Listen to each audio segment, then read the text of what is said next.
गाजीपुर में खूनी तांडव, पुरानी रंजिश में 3 युवकों की बेरहमी से हत्या, कुल्हाड़ी चापड़ से काटकर तालाब में फेंके शव। उत्तर प्रदेश के गाजीपुर जिले से दिल दहला देने वाली घटना सामने आई है, जहां पुरानी दुश्मनी के चलते तीनों युवकों की बेरहमी से हत्या कर दी गई। हमलावरों ने कुल्हाड़ी और चापड़ जैसे धारदार हथियारों से वार कर तीनों को मौत के घाट उतार दिया। उत्तर प्रदेश के गाजीपुर जिले से दिल दहला देने वाली घटना सामने आई, जहां पुरानी दुश्मनी के चलते 3 युवकों की बेरहमी से हत्या कर दी गई। हमलावरों ने कुल्हाड़ी और चापड़ जैसे धारदार हथियारों से वार कर तीनों को मौत के घाट उतार दिया और फिर शव को तालाब में फेंक दिया। घटना के बाद इलाके में तनाव का माहौल बना हुआ है। यह सनसनीखेज वारदात गाजीपुर के गहमर गांव की है। बताया जा रहा कि गांव की 2 अलग अलग मजरू बस्तियों में के बीच काफी समय से विवाद चल रहा था। इसी पुरानी रंजिश ने बुधवार को हिंसक रूप ले लिया। एक गुट ने दूसरे गुट पर अचानक हमला कर दिया और धारदार हथियारों से ताबड़तोड़ वार कर दिया। हत्या करने के बाद आरोपियों ने सबूत मिटाने के इरादे से तीनों शव को पास के तालाब में फेंक दिया। सूचना मिलने पर पुलिस मौके पर पहुंची और तलाश शुरू की। अब तक पुलिस ने 2 शव तालाब से बरामद कर लिए, जबकि तीसरे शव की तलाश जारी है। इसके लिए एसडीआरएफ की टीम को भी लगाया गया। पीड़ित परिवार की तहरीर पर पुलिस ने 12 आरोपियों के खिलाफ केस दर्ज किया है।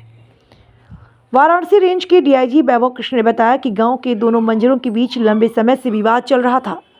इसी साल की शुरुआत में दोनों पक्षों के बीच झगड़ा और मारपीट हुई थी, जिस पर पुलिस कार्रवाई कर चुकी थी। एक गांव से सूचना आई थी कि यहाँ पे मारपीट हुई है। उस सूचना पर हमारी डायल 112 की गाड़ी गई थी और उसके बाद जो घटनाक्रम हुआ, थोड़ी देर बाद ये पाया गया कि एक बाइक से 3 लड़के आए थे, जिनमें से एक लड़के की बॉडी तालाब में मौके पर ही मिल गई।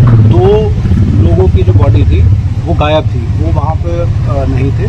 तो मारपीट करने के बाद, हत्या करने के बाद तीनों की जो बॉडी थी वो तालाब में फेंक दी गई थी और एक बॉडी रिकवर हो गई है। 2 बॉडी इनफैक्ट रिकवर हो गई है। दूसरी बॉडी शाम को भी रिकवर हुई है। एक बॉडी सुबह ही रिकवर हो गई थी और तीसरी बॉडी के लिए अभी प्रयास किए जा रहे हैं। हमने एसडीआरएफ की टीम बुलाई है, जिसने कि आज पूरे दिन चेकिंग अभियान चलाया और कल सुबह से अगेन बॉडी रिकवर करने का प्रयास किया जाएगा। हत्या का मुकदमा इस प्रकरण में पंजीकृत किया गया है और दोषी जितने भी लोग हैं उनके खिलाफ सख्त कार्रवाई की जाएगी। इसका कारण क्या समझ में आ रहा है सर? इन लोगों का पूर्व में भी विवाद हुआ था। सितंबर माह में 2 मुकदमे हैं जो कि पंजीकृत किए गए थे। ये 2 जो मजरे हैं ये थाना के गहमर गांव के ही मजरे हैं और इनमें आपस में विवाद जो है वो पूर्व में रहा है। सारे कारणों का इन्वेस्टिगेशन में अब स्पष्ट चीज़ें आएंगी और सख्त कार्रवाई। तो मुकदमा है वो पीड़ित परिवार की तरफ से दी गई है और करीब 12-13 लोगों के खिलाफ FIR इसमें पंजीकृत की गई है और कुल्हाड़ी से और जो चापड़